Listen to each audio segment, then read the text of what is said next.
श्रोता मित्रों को हार्दिक नमस्कार। आइए आज मैं सुनाने जा रही हूँ आचार्य चतुरसेन शास्त्री जी द्वारा लिखी हुई कहानी मोहब्बत। राजा रईसों के जीवन कितने विलासमय, वासनापूर्ण और आरक्षित होते हैं और बहुधा वे खतरनाक घटनाओं का शिकार हो जाते हैं। इसका एक तथ्यपूर्ण उदाहरण प्रस्तुत कहानी में है। आचार्य का राजा रजवाड़ों से गहरा संपर्क रहा है, अतः इस कहानी में उसकी अनुभूति की स्पष्ट छाप है। तो सुनते हैं कहानी मोहब्बत। राजा साहब की आंखें हंस रही थीं।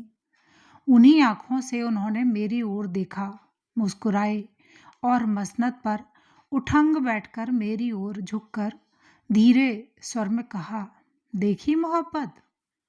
मतलब न समझ सकने पर मैंने आंखों में ही प्रश्न किया। राजा साहब ने 4 बीड़ा पान मुंह में ठूंसते हुए कहा, आप आंख वाले हैं, देखिए साहब। राजा साहब बहुत खुश थे। रियासती अदब और शिष्टाचार वातावरण में भर रहा था। कुंवर साहब भी एक कोने में सजे धजे बैठे थे। जरवफ की शेरवानी, सिर पर मंडील, उस पर हीरों की कलगी, गले में पन्ने का भारी कंठा, मगर आंखें नीचे झुकी हुई। राजा साहब की एक एक बात पर कह कहे पड़ रहे थे। बीच बीच में मुखरा भी साहिबा भी फिक्रा कस देती थीं, जिस पर कह कहा तो लाजमी था। मगर क्या मजाल कि कुंवर की मूछों का बाल भी मुस्कुरा जाए। महफिल में बैठना उनके लिए दरबारी अदब के लिए जितना ज़रूरी था, उससे अधिक महाराज के अदब से आंखें नीची रखना भी ज़रूरी था। सारंगियों की उंगलियां सिसकारी भर रही थीं और तबला तड़प कर हाय हाय कर रहा था। मुझे यह सब 18वीं शताब्दी का सामंतशाही दृश्य बिल्कुल ही भौंडा जच रहा था। संगीत के नाम पर वह केवल चीख थी और नृत्य के नाम पर उछल कूद। मगर लोग थे कि छिन छिन पर वाह वाह के नारे लगा रहे थे। कह कहों की धूम थी और वेश्याओं पर वाहवाही के साथ इनाम न्यौछावरी की वर्षा हो रही थी। मुस्कुराना तो मुझे भी पड़ रहा था। क्या करूं? राजा साहब का इतना लिहाज तो ज़रूरी था। मगर वाह तो मेरे फूटे मुंह से एक बार भी नहीं निकलती थी। अब तो राजा साहब ने मेरी आंखों को एक चुनौती दी, तो मैं चश्मे से घर घूर कर अहमक की तरह इधर उधर देखने लगा। राजा साहब मेरी बेवकूफ़ी पर रहम खाकर रह गए। लेकिन कुछ क्षण के बाद ही राजा साहब ने हुक्म दिया, मोहब्बत खड़ी हो।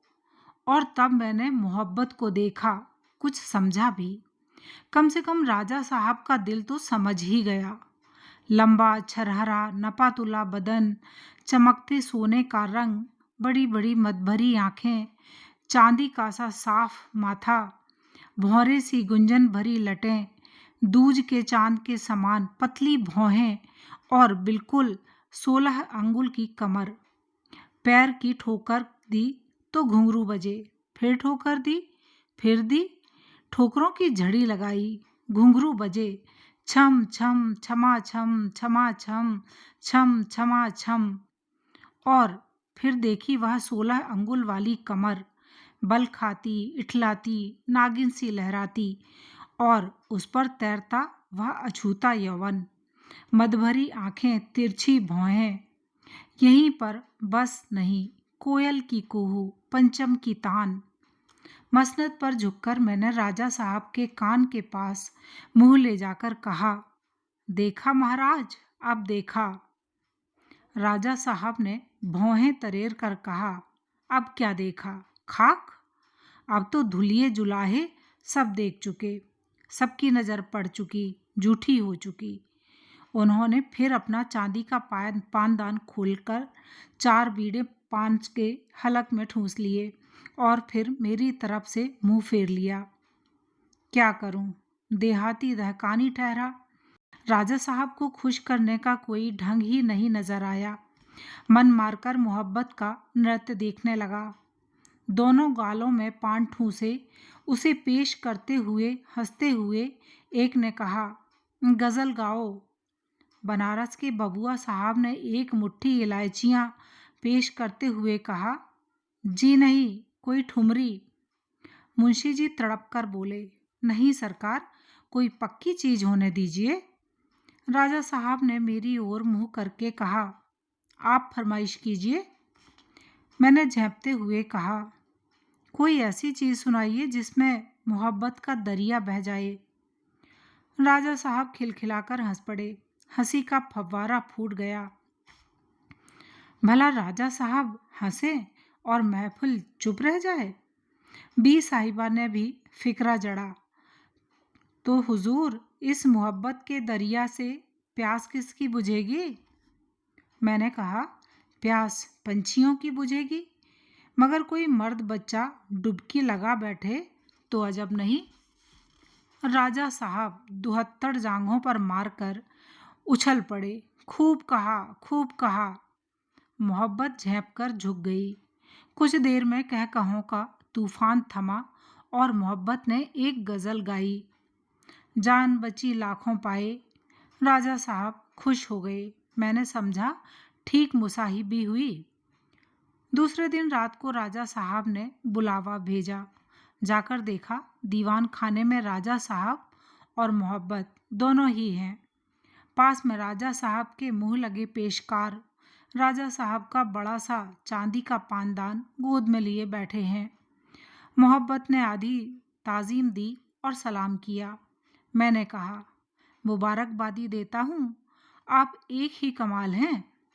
जी हाँ, कल आप नहीं बना सके सो आप बनाइए।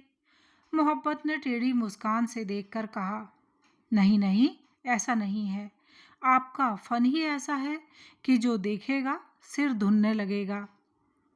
आखा, तो इसी से हुजूर कल इस कदर सिर धुन रहे थे। मोहब्बत ने खास तीखा तीर चलाया था। मैंने झेंप मिटाने को कहा, जी, मैं दहकानी न सही, सारी महफिल ही सिर धुन रही थी। शुक्रिया। तो इस बात से हुजूर एक मातवर गवाह हैं। राजा साहब ने नकली गंभीरता से कहा, वे सब सिर धुनने वाले सही, सलामत तो है ना? मोहब्बत ने कहा, एक वे मुंशी जी तो कल ही मर रहे थे। राजा साहब 50 को पार कर गए थे। दुबले पतले, कोई 2.5 माशे के लखनवी आदमी थे। रंग पक्का, खोपड़ी गंजी, आंखों में मोटे शीशे का चश्मा, खाने पीने और कपड़े लत्तों से असावधान, मगर पक्के पियक्कड़, धुन के पक्के और सन की। 2 रानियां जिंदा हाजिर थीं। एक सही मानों में धर्मपत्नी जो सिर्फ महलों में धरी रहती थी, दूसरी तीखी समालोचक, विदुषी और डिक्टेटर। मेरे राजा साहब के अनेक नाते थे। मैं उनका चिकित्सक तो था ही, मित्र भी था। वे मेरा विश्वास करते थे, दिल खोलकर बात करते थे। अनेक बार मैंने उनके प्राणों की रक्षा की।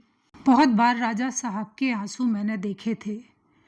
मेरे सम्मुख राजा साहब वास्तव में एक निरीह व्यक्ति थे, राजा नहीं।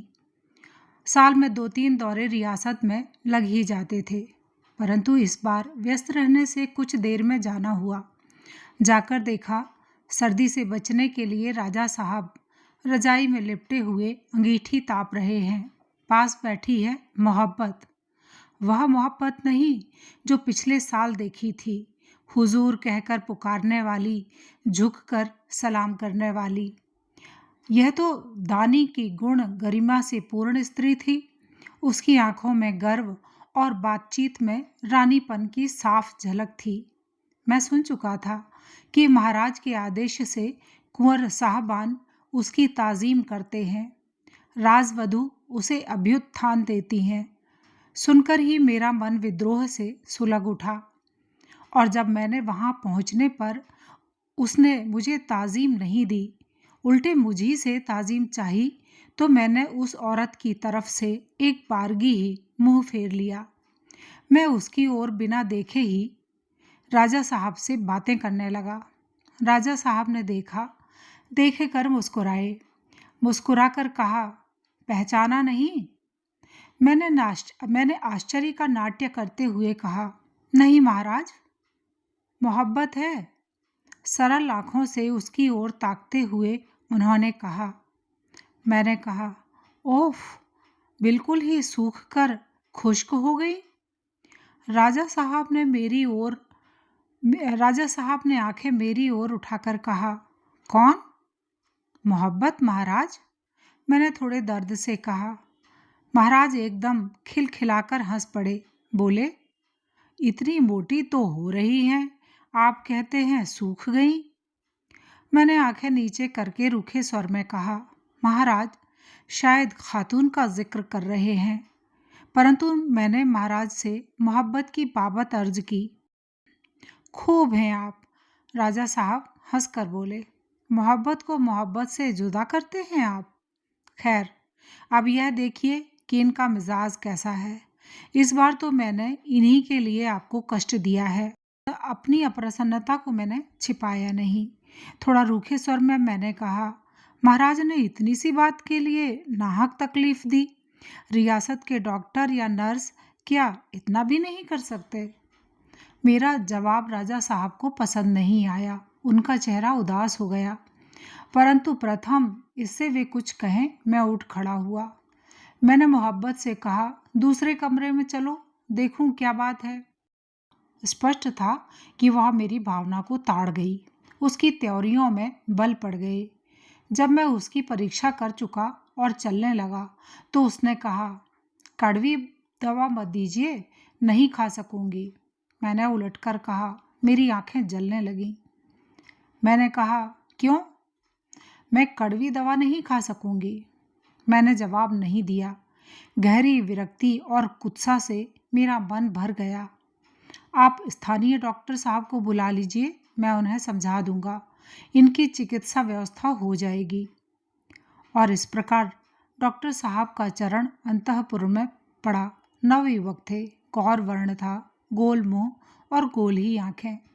हर समय हंसकर बातें करना उनका स्वभाव था। जब मेरे ही सामने उन्होंने उस औरत को हुजूर कहकर पुकारा तो उस औरत ने साभिप्राय मेरी ओर ताका। उस ताकने का अभिप्राय यह था, इस तरह बोलना चाहिए। रियासती व्यवस्था बड़ी विचित्र होती है। अंतःपुर के उस द्वार पर रात दिन संगीन का पहरा रहता था। कोई पक्षी भी वहां पर पर नहीं मार सकता था, परंतु डॉक्टर के लिए रोकना थी। डॉक्टर को देखते ही संतरी बंदूक नीचे करके द्वार छोड़कर हट जाता और डॉक्टर एक मुस्कान उस पर फेंककर ऊपर चढ़ जाते। कक्ष में अकेली मोहब्बत और राजा साहब। तबीयत दोनों की खराब। सर्दी के दिन थे। राजा साहब सुबह से ही धूप तापने को तिमंजली छत पर आराम कुर्सी पर जा पड़ते। वहां वे पान कचरते रहते, तेल की मालिश होती रहती, कभी कभी सो भी जाते। मोहब्बत बहुत कम ऊपर चढ़ती थी, टांगों में दर्द था, सीढ़ियां नहीं चढ़ सकती थीं। राजा साहब प्रायः दिन दिन भर छत पर पड़े रहते और मोहब्बत दिन दिन भर अपने कमरे में अकेली। डॉक्टर नित्य आते, पहले देखते मोहब्बत को, फिर ऊपर जाकर राजा साहब को, नीचे उतरकर फिर मोहब्बत से बात करते। बात किस ढंग पर, किस मजमून की होती थी, इसका तीसरा साक्षी था शारदीय वातावरण। एकांत, एकाकी मिलन, वेश्या और वेश्या की पुत्री। राजा बूढ़े, शराबी, सनकी और रोगी तथा गैर हाजिर। डॉक्टर को प्रवेश की स्वतंत्रता, एकांत, सहवास की स्वतंत्रता और चाहे जब तक भीतर रहने की स्वतंत्रता। एक चमड़े का हैंड बैग हाथ में ले जाने और ले आने की स्वतंत्रता। इन सब ने घुल मिलकर उस पेशेपंथी डॉक्टर और उस पेशेवर वेश्या को एक सूत्र में बांध दिया। पहले प्रेमोदय हुआ, फिर प्रेमालाप। अब दोनों एक थे, पाप और नमक हरामी से भरपूर, निरीह मालिक से विश्वासघात करने को तैयार। कुछ दिन संकेत वार्ता चली, फिर एक दिन खुलकर बातचीत हुई। डॉक्टर ने कहा, मोहब्बत इस तरह कब तक चलेगा? यही मैं कहती हूँ। तब चलो कहीं भाग चले। एक दिन अवसर पाकर मोहब्बत ने कहा, एक बात कहती हूँ। कहो। किसी से कहोगे तो नहीं? नहीं, जिंदा ना रहने पाओगे तो साथ ही मरेंगे। तुम बात कहो। वह सेफ देख रहे हो? देख रहा हूँ। उसमें नोटों के गदर भरे पड़े हैं। अच्छा, तुमने देखा? देखा, लेकिन खजाना तो नीचे पहरे में है। यह महाराजा का प्राइवेट पर्स है। अच्छा, कितना रुपया है? कल गिना था, 5 लाख के नोट हैं। सच? एक मोतियों की माला है, कहते थे 1 लाख की है। अच्छा, एक हीरे की कलगी है, 1.5 लाख की है। अरे, और मुट्ठी भर जवाहर हीरे मोती हैं। भाई, राजा का घर है, राजा के घर में मोतियों का अकाल। सुनो। क्या? मैं वह सेफ खोल सकती हूँ। अरे, किस तरह? एक तरकीब है, मुझे मालूम है। उसने इधर उधर देखा। डॉक्टर ने कहा, क्या चाबी हथियाली है? नहीं, हरूफ उलट पुलट होते हैं।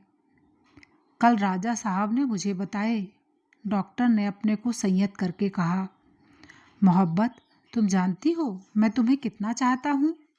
खूब जानती हूँ, मोहब्बत ने मुस्कुराकर कहा। फिर यह दौलत अपनी होनी चाहिए। अभी उम्र बहुत काटनी है और तुम तो बिल्कुल नौजवान हो। इस मुर्दे राजा के पास जैसे कब्र में दफना दी गई। इस दौलत को हथिया कर तो तुम रानी बन सकती हो, सच्ची रानी। ऐसा करना खतरे से खाली नहीं है। लेकिन इस दौलत को यहीं छोड़ जाओगी तो क्या जेल काटूंगी? जेल बेवकूफ़ काटते हैं। मैं पक्की बेवकूफ़ हूँ, लेकिन मैं ज़रा भी बेवकूफ़ नहीं। तो तुम यह दौलत लूट लेना चाहते हो? पहले एक बात बताओ, क्या इस सेफ की बात किसी को मालूम है? सेफ तो सभी ने देखा है। नहीं, रकम ना, किसी को नहीं मालूम। क्या कुंवर साहब को भी नहीं? नहीं, उन्हीं से छिपाकर तो यह रकम और जवाहरात रखे गए हैं। किस लिए? हाविश। जवाहरात तो सब रानी साहिबा के हैं। उन्हें मालूम है? नहीं। ठीक कहती हो। परसों स्वयं राजा साहब ने कहा था, इस रकम को कभी किसी के सामने चर्चा भी ना करना। और तुम्हें उन्होंने ताला खोलना बंद करना भी बता दिया। 2-1 बार देखा, मैं समझ गई। क्या राजा जानता है कि तुम इसे खोल सकती हो? नहीं, मैंने कल ज्यों ही मजाक से हाथ लगाया था, सेफ खुल गया। तो यह तुम्हारा भाग्य है, मोहब्बत। मेरे तुम्हारे बीच ईमान है, मेरी गंगा, तुम्हारा कुरान। कसम खाओ। खाई भई। कल से चारपाई पर पड़ जाओ। मैं रोज आऊँगा खाली बैग लेकर, और जितना उसमें समा सकेगा भर ले जाऊँगा। राजा साहब कब ऊपर जाते हैं? चाय पानी पीकर 9 बजे। मैं 10 बजे आऊँगा। लेकिन राजा यदि कभी सेफ खोले, हमें सिर्फ 1 हफ्ता लगेगा। इसी हफ्ते में यदि बात खुल गई। डॉक्टर की आंखों में चमक आई और उसने मोहब्बत का हाथ कसकर पकड़ा और कहा, 1 हफ्ते में नहीं और उसके बाद भी कभी नहीं। एक काम कर सकोगी? क्या? चाय के साथ। डॉक्टर की जबान लड़खड़ाई। मोहब्बत ने घबराकर कहा, ना भाई, यह काम मुझसे ना हो सकेगा। बेवकूफ़ी मत करो, मैं डॉक्टर हूँ, अनाड़ी नहीं। शक शुबा किसी को ना होगा। काम ऐसी सफाई से होगा। अरे बाबा, फांसी पड़ेगी, फांसी। क्या बातें करती हो मोहब्बत? सिर्फ 2 कतरे चाय में डाल दो। चाय तो तुम ही बनाती हो। हाँ, परंतु उससे क्या होगा? क्या यह जहर है? जहर तो है, लेकिन राजा इससे मरेंगे नहीं, सिर्फ बदहवास हो जाएंगे। उनका दिमाग फेल हो जाएगा। इसके बाद हमारे लिए अवसर ही अवसर है। चतुर डॉक्टर ने उस औरत को हिम्मत कायम करने का अवसर दिया और तेजी से चल दिया। मोहब्बत एकदम मसनद पर से उठ गई। राजा साहब यूं तो हमेशा ही किसी न किसी शाही बीमारी से मुब्तला रहते थे। कभी सर्दी, कभी जुकाम, कभी कुछ, मगर यह तो उनकी तंदुरुस्ती के ही अंतर्गत था। आज एकाकी उनकी तबीयत में परिवर्तन सा लगा।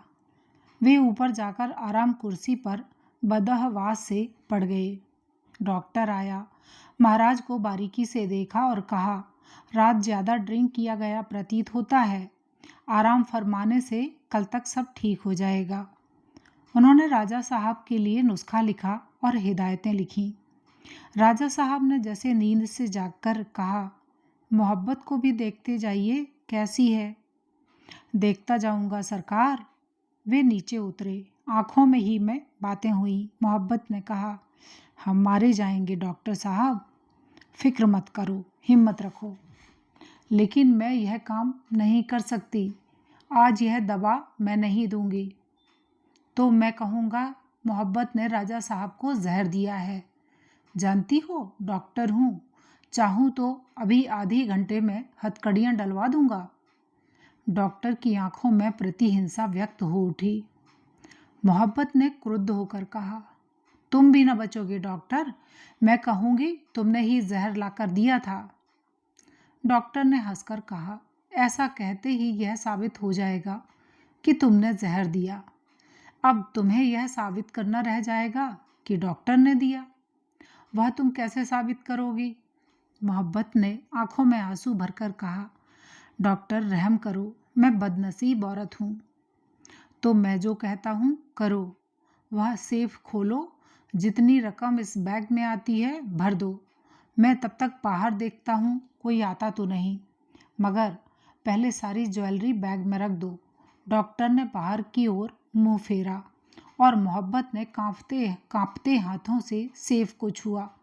लाखों रुपयों के ज्वेलरी और नोट डॉक्टर के बैग में भरकर अब मोहब्बत ने डॉक्टर के हाथ में बैग दिया तो सूखे मुंह से उसकी ओर देखकर कहा, और आप डॉक्टर मेरे साथ दगा न करोगे, सब हजम न कर जाओगे, इसी का क्या भरोसा है? एक कुटिल हास्य लाकर डॉक्टर ने कहा, इत्मीनान रखो मोहब्बत, हमारी तुम्हारी मोहब्बत इसके बीच में है। एक प्रकार से बैग उसने झपट लिया। मोहब्बत ने कहा, और गंगा और कुरान? हाँ हाँ, वह भी लो आज की खुराक। डॉक्टर ने एक छोटी सी पुड़िया उसकी ठंडी बर्फ सी उंगलियों में पकड़ा दी। डॉक्टर चला गया और मोहब्बत मूर्छित सी होकर जमीन पर गिर गई। राजा साहब की हालत बहुत बदतर हो गई। उनमें सर्वथा ज्ञान का लोप हो गया। बदहवासी में वे अंट शंट बकने लगे। होंठ उनके काले और आंखें लाल हो गईं। अपने दोनों हाथों की उंगलियों से कुछ ताने बाने से बुनने लगे। खाना पीना समाप्त हो गया। गर्म पानी में घोलकर मीठी शराब देने से उन्हें कुछ चैतन्य आता था। मोहब्बत और डॉक्टर ने राजा साहब की सेवा में दिन रात एक कर दिया। रियासत भर में मोहब्बत एक आदर्श सती नारी की भांति प्रशंसित हो गई। कलिकाल में मुसलमान वेश्या होकर ऐसी सेवा पारायण स्त्री कहाँ मिल सकती है? और डॉक्टर ने तो सतियों का उदाहरण उपस्थित कर दिया। रात रात भर जब सब नौकर चाकर परिजन थक जाते, ये दोनों ही राजा की सेवा में जागते रहते। उन्हें निर्विघ्न संदेह रहित मृत्यु के द्वार तक अत्यंत सफलता में पहुंचाते जाते थे। सेफ खाली हो चुका था और अब मुमूर्ष रोगी के पास आंखों और इंगितों में इन दोनों व्यक्तियों की जो बातचीत होती, उसका मूल विषय होता वह धन जो चुरा लिया गया था और अब डॉक्टर के पेट में पहुंच चुका था। मोहब्बत घबराकर सूखे होठों से कहती, देखना, दगा न करना, तुम्हारे विश्वास पर यह सब किया है। डॉक्टर आंखों में ही जवाब देते, इत्मीनान रखो, सब ठीक हो जाएगा। परंतु जब राजा साहब की अवस्था सांघातिक रूप धारण कर गई तो डॉक्टर ने कुंवर साहब से कहा, अब तो मेरे बूते की बात नहीं रही है, किसी बड़े डॉक्टर की सहायता की आवश्यकता है। कल न जाने क्या हो जाए तो मेरा मुंह काला होगा। मैं तो जो करनी थी कर चुका। डॉक्टर साहब की सेवा में संदेह किसे था। राजा साहब को सदर शहर में अस्पताल ले जाया गया, जहां अनेक धुरंधर डॉक्टर उनकी देखभाल करने लगे, परंतु रोग का कारण किसी की समझ में नहीं आ रहा था। रोग बढ़ता जा रहा था और अब राजा साहब की किसी भी क्षण बेहोशी की हालत में मृत्यु हो सकती थी। काशी की पंडित मंडली शिव मंदिर में नवार्णव के संपुट से महामृत्युंजय मंत्र का पाठ कर रही थी। देश देश के ज्योतिषी क्षण क्षण पर क्रूर ग्रहों की गतिविधि देख रहे थे। गतिविधि ठीक ठीक नहीं देखी जा सकती थी तो केवल डॉक्टर और मोहब्बत की, जो इस निर्मम हत्या, विश्वासघात और उनके प्रधान अभियुक्त थे। डॉक्टर हताश हुए तो एक दिन पश्चात कुंवर साहब ने मेरा ध्यान किया। जरा सी ही बात पर राजा साहब मुझे बुला भेजते थे। अब इतना बड़ा कांड हो गया और मुझे नहीं बुलाया गया। कुंवर साहब के प्रस्ताव का डॉक्टर और मोहब्बत दोनों ने ही विरोध किया। डॉक्टर ने कहा, इतने बड़े चिकित्सक हार बैठे, वे आकर अब क्या करेंगे। कुंवर साहब ने कहा, माना कुछ न करेंगे, होनहार होकर रहेगा, पर अपने मित्र को देख तो लेंगे। मुझे सूचना भेज दी गई। आकर देखा, अभागा राजा बिछौने पर असहायावस्था में पड़ा है, आधी आंखें बंद, ऑक्सीजन गैस से श्वास लेता हुआ दोनों हाथों की उंगलियों में जैसे किसी सूत के धागे को लपेट रही थी। आंखों का रंग लाल अंगारा, टेम्परेचर बिल्कुल नहीं, गुर्दे का काम बंद, दिल की धड़कन किसी भी क्षण धोखा देने वाली। सब कुछ देखकर मैं आश्चर्यचकित रह गया और जब मैंने सुना कि पूरे 11 दिन से ऐसा है, तब तो मेरा मन संदेह और आशंकाओं से भर गया। हर दूसरे घंटे पर डॉक्टर रोगी को संभाल रहे थे। मेरी आवाज़ सुनते ही दौड़े आए और शुरू से आखिर तक रोग का इतिहास सुनाने लगे। एक तो संबंधी राजा उपस्थित थे, बहुएं, पुत्र, परिजन सभी थे। डॉक्टर रोग विवरण सुना रहा था। बीच बीच में अनावश्यक हास उनके होंठों पर आ जाता था। मेरा संदेह निश्चय में बदल रहा था। बीच में रोककर मैंने पूछा, ठहरिए, टेम्परेचर चार्ट कहाँ है, देखूं। डॉक्टर का मुंह सूख गया। उसने कहा, टेम्परेचर चार्ट तो हमने बनाया ही नहीं। क्यों? मैंने खूब कड़ाई से प्रश्न किया। डॉक्टर ने हकलाते हुए कहा, टेम्परेचर राइज ही नहीं हुआ तो बिना ही टेम्परेचर के ये डेलेरियम के सांघातिक आसार उत्पन्न हो रहे हैं। जी हाँ, डॉक्टर ने थूक सटक कर हंसने की कोशिश की। मैंने कहा, और आपने इधर ध्यान नहीं दिया? दिया साहब, मैं संयत न कर सका। गरज कर मैंने कहा, डॉक्टर, यह सरासर खून का केस है। मुझे मुनासिब है कि मैं पुलिस को इत्तला कर दूं। मैं तेजी से कुर्सी छोड़कर उठ खड़ा हुआ। मोहब्बत चीख मारकर बेहोश हो गई। डॉक्टर मुर्दे की भांति जर्द पड़ गया। जूड़ी ग्रस्त पुरुष की भांति वह कांपने लगा। इसी समय राजा ने आंखें खोली। उनकी वह दृष्टि स्वाभाविक थी। मैं लपककर उनके पास गया, दोनों हाथों में उनका हाथ लेकर कहा, महाराज, साहस मत खोइए, आपकी जो इच्छा हो कहिए। उन्होंने इधर उधर आंखें घुमाई, क्षीण स्वर में कहा, बड़े।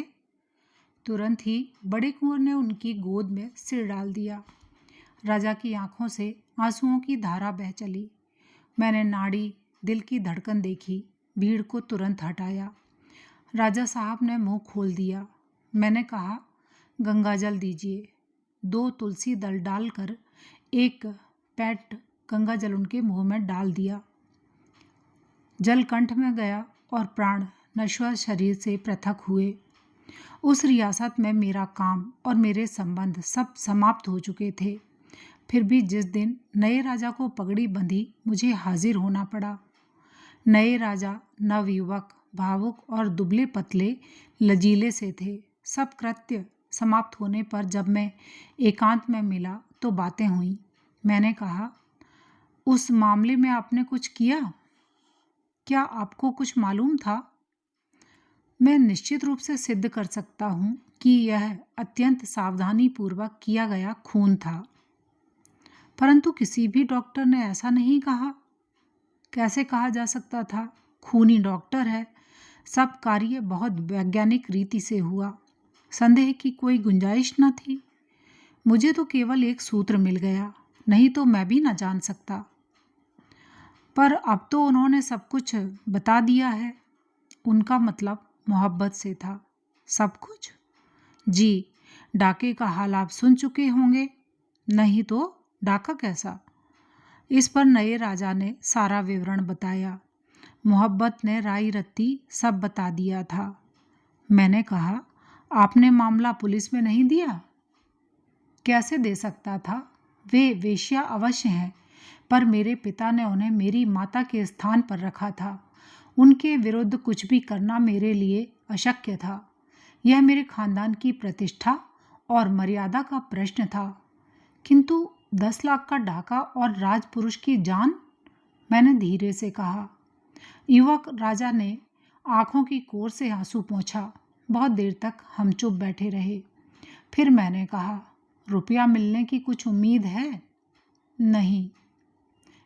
सब क्या डॉक्टर लूट ले गया? मोहब्बत को कुछ नहीं दिया? नहीं। डॉक्टर कहाँ है? छुट्टी ली है, शायद तबादला भी करा रहा है। और मोहब्बत? वे यही हैं। क्या मैं मिल सकता हूँ? नए राजा ने देखकर कहा, क्षमा कीजिए, वे बाहर नहीं आती हैं, महल में हैं। युवक राजा की शालीनता अद्भुत थी। मैंने कहा, राजा मर गया, आप चिरंजीवी रहें। और मैं उठकर चला गया। अभी आप सुन रहे थे आचार्य चतुर्सेन शास्त्री जी द्वारा लिखी हुई कहानी मोहब्बत। कहानी आपने पूरी सुनी, इसके लिए आपका बहुत बहुत धन्यवाद। नमस्कार।